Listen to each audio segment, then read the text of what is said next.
My husband calls me John the Baptist when I wear this vest. What do you guys think? I don't know. Honestly, I don't really care because I'm sick and it's just so cozy and it's cold in Wisconsin. Anyway, hey, I'm Diana. I'm a certified professional life coach for go-getter, overwhelmed Christian women. And if simplifying and systemizing your life to make time for what really matters to you sounds like your jam, you're in the right place. You're going to love this video, but please subscribe so that I can encourage you and give you more tips. And most importantly, make sure you are part of my email family. Check out the freebies below.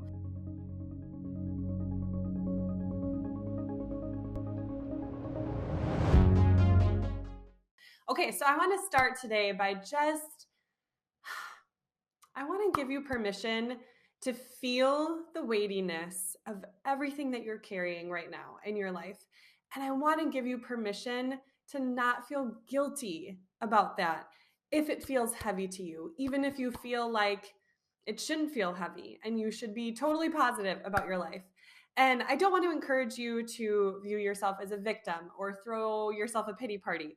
But the facts of the matter are, despite the fact that most of us watching this video are incredibly blessed from a material standpoint and from a safety standpoint compared to the rest of the world currently, as well as the rest of the world throughout the course of human history, there are still many areas of our very blessed lives that are still difficult because I don't think we are living them the way God intended them to be. Partially sin has screwed things up, but also just shifts in culture and the reality of what life looks like. For example, our brains and our lives are overflowing with sensory stimulation and with details to manage. I just had a client this week say, like, Diana, I feel like my brain is like one of those crime scene bulletin boards where you've got the pictures and the details and the suspects and all the things with the string, combining, connecting everything together. And it's a lot. Like, our brains are so full. So even if we're blessed, we have these very full brains. Then take all the factors that are contributing to our bodies and our children's bodies not feeling well. So many of us feel tired a lot. We feel in pain. We suffer from numerous ailments. I totally get that. I have rheumatoid arthritis. My 1-year-old has type 1 diabetes. And while I praise God that we do not have diagnoses at this point in our life, that could be so much worse, those things are still a lot to manage on a daily basis. Not to mention the fact that, yes, we are so blessed, but experts also say we Americans are doing life in a more independent and individualized fashion than any civilization ever. And there are some ramifications of that. This book is one of numerous books I've read related to that topic recently. Take Back Your Family. And I want to just read this little section for you. He said, did you know America is by definition and according to statistics, one of the worst places to raise a family in the developed world? Researchers looked at 35 of the world's developed countries. They analyzed 6 different factors and then ranked them. Only 2 of the 35 countries got an F, Mexico and the US. And he says, the researcher was so shocked by how horribly the US scored in all these different areas that they actually ran the numbers again and realized that they were undeniably correct. There's a long article in The Atlantic by David Brooks called "The Nuclear Family Was a Mistake." And he basically says that we essentially cannot survive without a village, but because almost no Americans have a true village where multiple generations of family are living in one roof or right next door to each other, if we want any chance of thriving, especially if we're raising kids, we are kind of forced today to try to create a paid village, so to speak. We pay people to help us around our house, to help us take care of our kids. And it's not the ideal solution, especially because it's difficult, if not impossible, for many people to pay for a village who can help them care for their kids, maintain their home, all that. But this is kind of where we are. So I say all that just to say, if you feel like, man, my life is good, I'm so blessed, I should feel happier, I should feel more positive, I should be able to get all these things done. There are very valid reasons why you feel that way and why you aren't able to get everything done, because most people have not operated, especially when it comes to raising kids, in the very individualistic nuclear family type of way that we exist in the United States and in most of the Western world today. I had a coaching client recently start crying during one of our sessions about the weightiness of some things in her life. And then she started shaming herself and feeling bad about the fact that those things felt heavy to her because she didn't think they were big enough to justify those emotions. Do you resonate with that? I very, very much do in this season. I have been doing that to myself even more than I usually do, because when things with my son's diabetes diagnosis, which is about 3 months old now at this point, when things with that still feel hard, or when I just feel like having 2 kids who are breaking down emotionally at 5 p.m., when that feels hard and exhausting, and I'm like, again, another day, here we go. I shame myself because I think, like, how dare you? You are so blessed. You have a supportive, wonderful husband. You could be a single mom. Your child could have cancer instead of diabetes. You could have 6 kids instead of 5 kids or whatever. Or, I mean, oh my goodness, instead of 2 kids.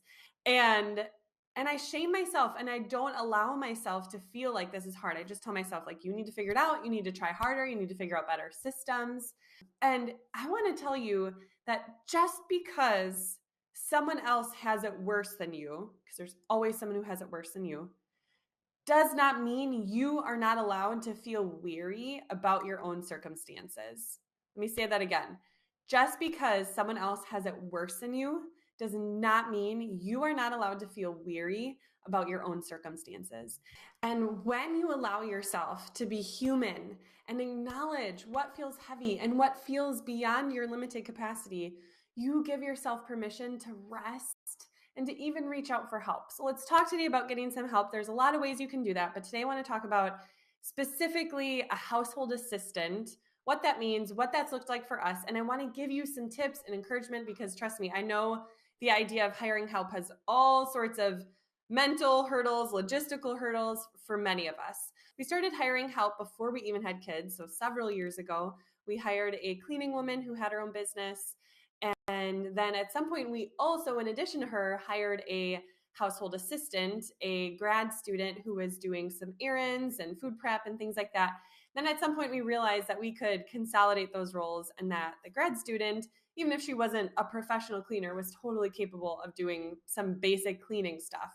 So since then, we've had 3 different household assistants continuously, except for the last couple of years. In January 2020, we were pregnant with our second. We wanted to make sure we had plenty of cash saved up for my maternity leave and for paying for all of our medical bills right away. So we decided to take a break from having someone at that point, and my husband said that he would take on that work for now. Then as we moved into this current house last summer, and we're starting to look at our budget again and consider things, we knew that we really wanted to fit it into the budget again to hire someone and prioritize that.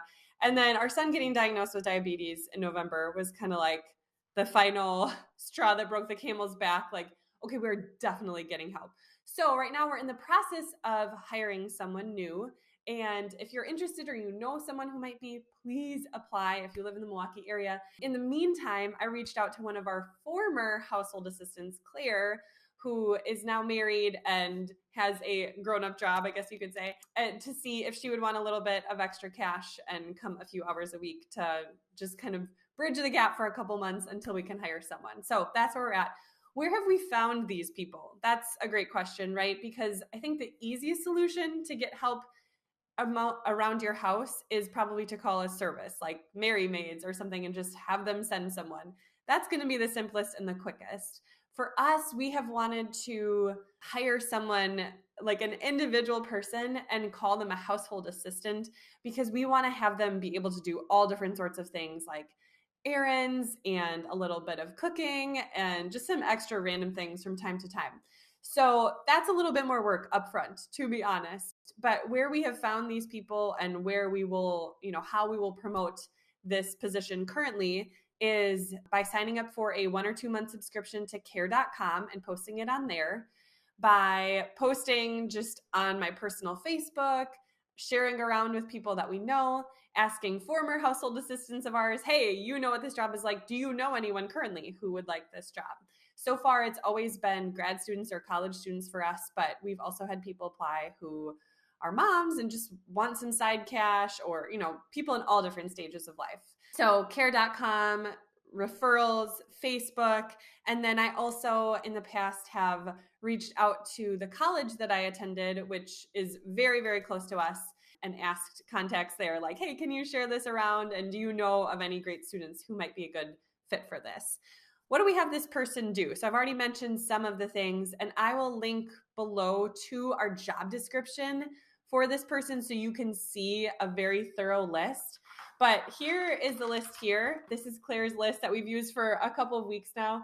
We have weekly tasks for her, 2 different options of bi-weekly tasks that she switches between every other week, and then some once a month tasks that she just kind of fits those in and tries to get those done roughly once a month, where they fit in depending on how much other stuff she has going on in a given week. And there's like 4 check boxes here, 2, 2, and 1. So technically we could use a sheet for a whole month.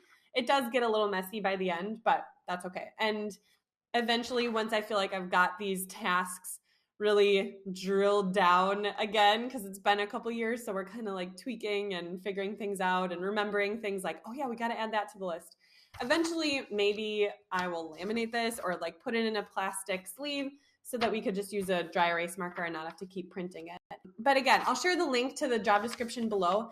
And it's a lot of like cleaning things. It's things like making hard-boiled eggs for our family every week, cooking and peeling those, which is just a tedious thing that it's nice to have someone else do. Restocking different things around the house, running errands, sometimes making soup or some kind of, usually it's just soup, I guess, in terms of meals, making something from a recipe. So those are some of the things that we have that person do. And any like one-off tasks for the week, I'll just write those on the bottom so they know, like, here's an extra thing to do this week. Could you make the soup? Could you return this Amazon item, etc.? Okay, so some advice that I have for you guys if you're thinking about doing this, keep an open mind. Just because not everyone is doing this doesn't mean that you shouldn't or you can't. I am sure you know plenty of people who have more help than you realize and you just don't even know. But then I'm also sure you know people who probably have a busier life than you and maybe even have seemingly more disposable income than you, and they're not hiring help. Just because they're not doesn't mean that you can't. What's normal by American standards is typically not having help like this, but normal is not working because we know that women are very, very, very stressed out. The amount of women on anxiety and depression medication is terrible, and on and on and on. So just because it might not seem normal to get help, I don't know if you always want to be normal when it comes to American women. So be willing to be a little bit different, a little bit creative. If people don't get it or they judge you, you know what? That's okay. And let's be honest, the chance of someone actually saying something to you that you are an incompetent woman because you can't keep up your own house or something like that is very, very small. And even if they do, would you rather do everything yourself to avoid any potential comment or someone thinking something about you that you probably would never even know they were thinking it? Or do you want to just say like, yeah, sometimes people are going to not understand my choices or they're going to criticize me, but I would rather deal with that and then be able to have this help around the house and be a more peaceful, sane, joyful woman.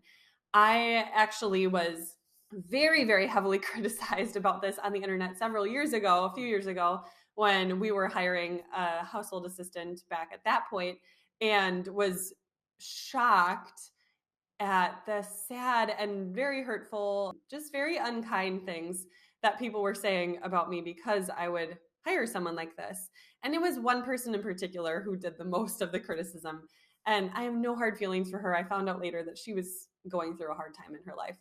Anything that someone could say to you to criticize you for this has been said to me. Like, trust me, very, very horrible things like Jesus would never want to associate with me, and how could I possibly be a Christian if I would hire something like this, and I must be a horrible life coach if I can't manage my whole life myself, and just on and on and on.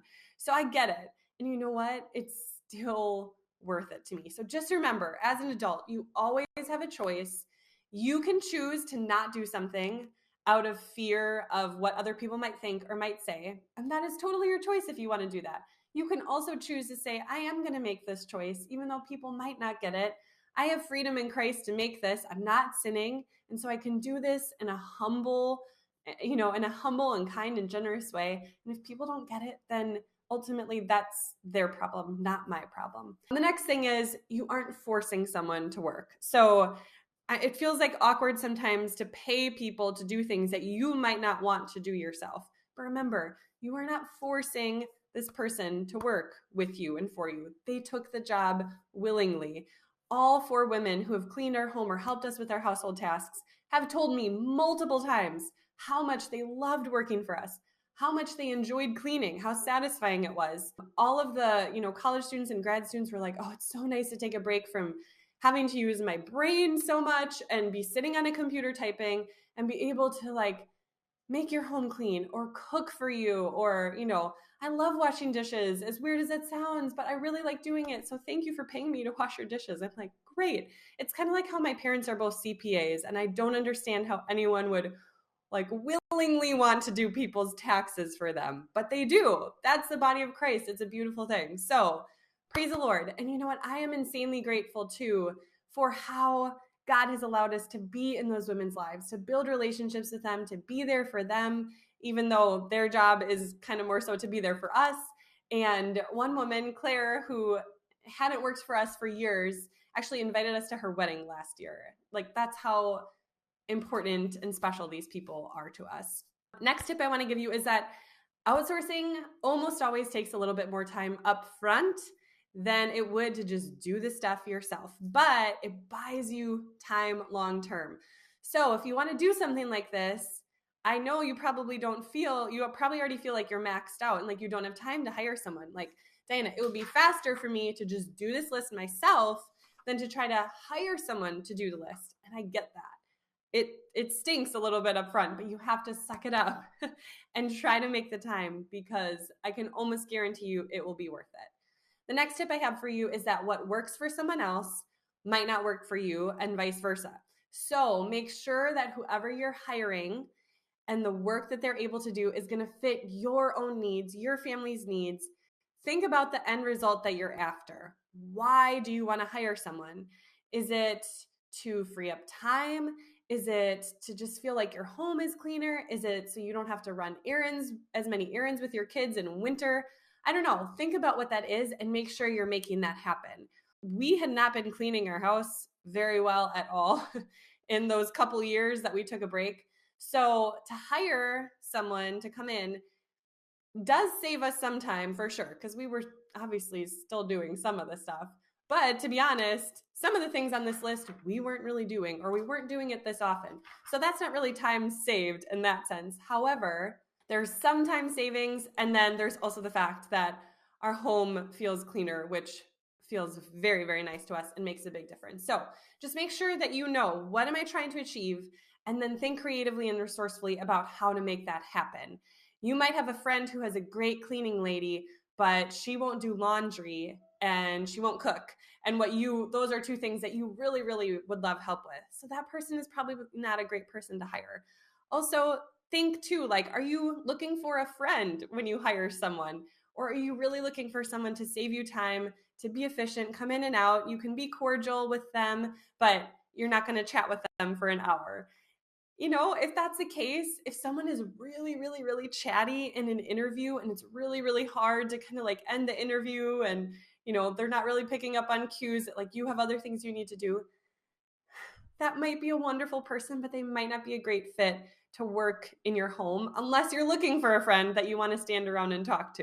You know what I mean? Think about those things. Of course, humans always come first, and we love, or mostly I love, being able to invest in the people who come into our home, like invest in relationships with them and get to know them over time. And, they come in and they had a hard day, or they just got engaged, or, all sorts of things. We love being part of their lives. But there's also this understanding of like, okay, I have things to do. You have things to do. Let's keep things moving here. Next tip, you're probably thinking, if you're anything like me, because my husband and I are both very detail-oriented, fairly perfectionistic people, what if this person doesn't do things to my standards? And you know what? They might not. They might actually do them better than you do, but they also might do them worse or just differently. So, first of all, remember that your sanity is more important than everything being done totally perfectly and being done your way.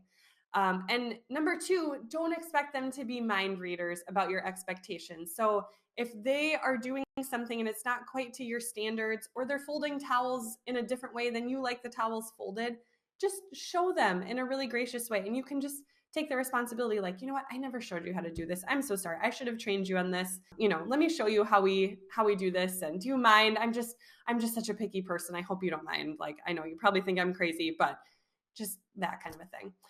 My next tip for you is to outsource repetitive tasks as much as possible. Obviously, it would take, if all of these things were like brand new things every week that I had to train someone on, it would be more time effective for me to do it myself than train someone. But these are all recurring things. So I only have to train that person one time and then just give them a little bit of details on whatever the one-off tasks are for that week. So you can certainly hire help for, putting on your kid's birthday party or other one-off tasks like that don't happen on a recurring basis. But generally speaking, it's going to be best for you to find some of those things, even if they're kind of like weird random things or small things, but things that you do repeatedly, and have that person do those things. Next tip, if there is something that you do not want to outsource, you don't have to. There's no rules here, really. If you would never dream of ever letting anyone do any of your laundry, that's fine. Don't have them do your laundry. Do your own laundry. I'm picky about laundry when it comes to clothes, so I still do all of that. And then our household assistant does the sheets on all of the beds and the towels. If there are things that you love to do and you want to do them, you don't have to have someone else do them.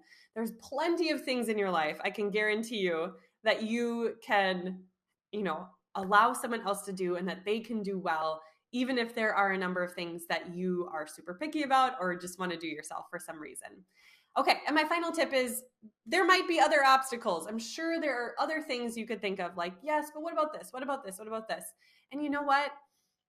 No one says that you have to, hire help. It's okay if you don't. If you watch this whole video and you're like, no, I'm still not going to, or I'm not going to right now, that's totally okay.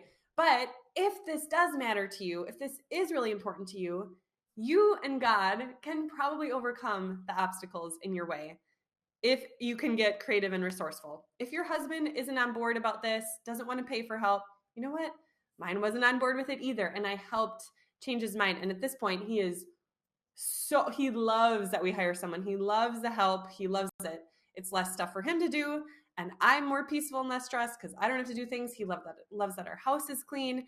We have Claire right now come on Saturday nights while we're at church, and we're always gone for a few hours. And so she comes and is often gone, sometimes not always, by the time we get home. So we leave and come home to a clean house. Sometimes there's soup on the stove ready for dinner. It's fantastic. This doesn't have to be as expensive as you think. Don't be stingy by any means. That's not worth it. But it's a lot more expensive, like I said, to just call up a Mary Maids or something, for example, although I'm sure that they're fantastic, than it is to find just an individual person and pay them directly. I even have heard of, I had a coaching client who had a young woman from her church volunteer for free to come to her house and just help her around her house in exchange for kind of gaining homemaking experience, watching a mom in action.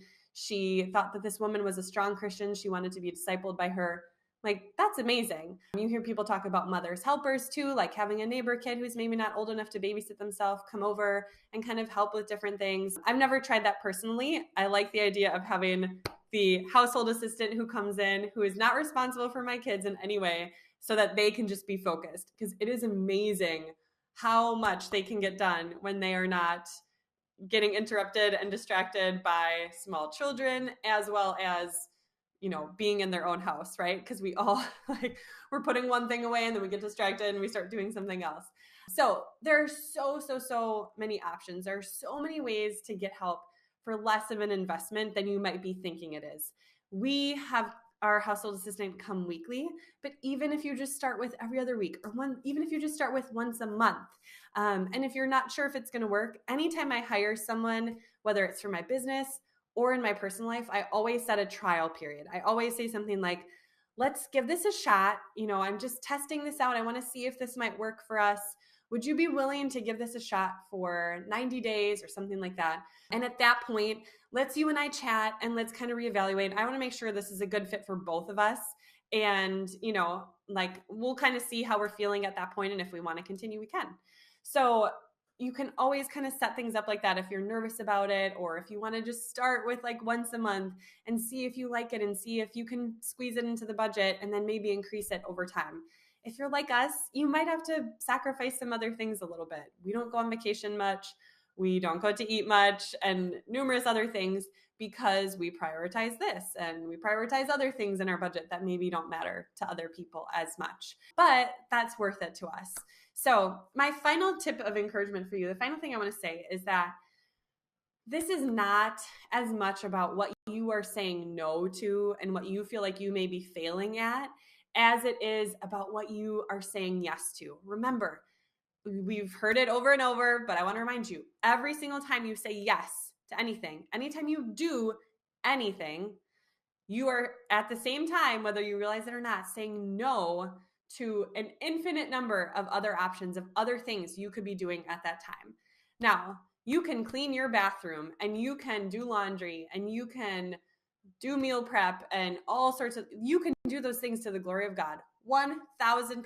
Those can be beautiful and God-honoring things.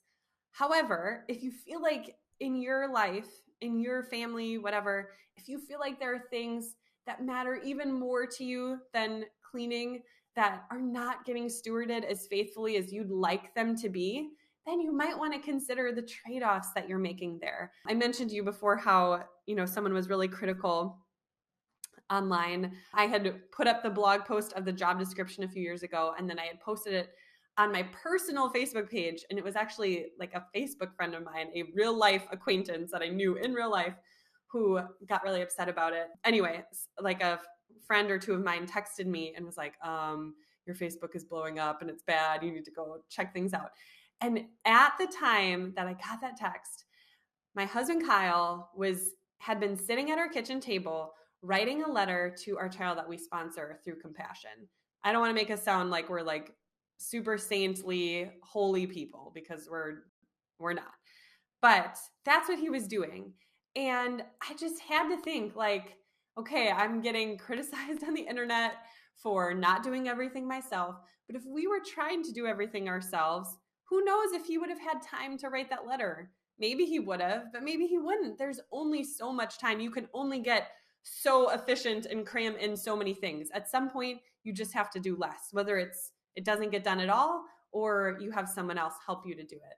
And so I just thought that was really interesting. And again, I just want to remind you that, you saying no to doing some of these things, as much as you might feel a little weird about it, which I totally get that, you're also saying yes to all these other really beautiful potential things if you use that time that you have freed up well. And that's what I'm all about helping women do. So I hope that you will subscribe and stick around, join my email family. If you want to work with me, I love helping clients with this kind of stuff, any kind of stuff, just related to using your time and your life intentionally. Because it's hard.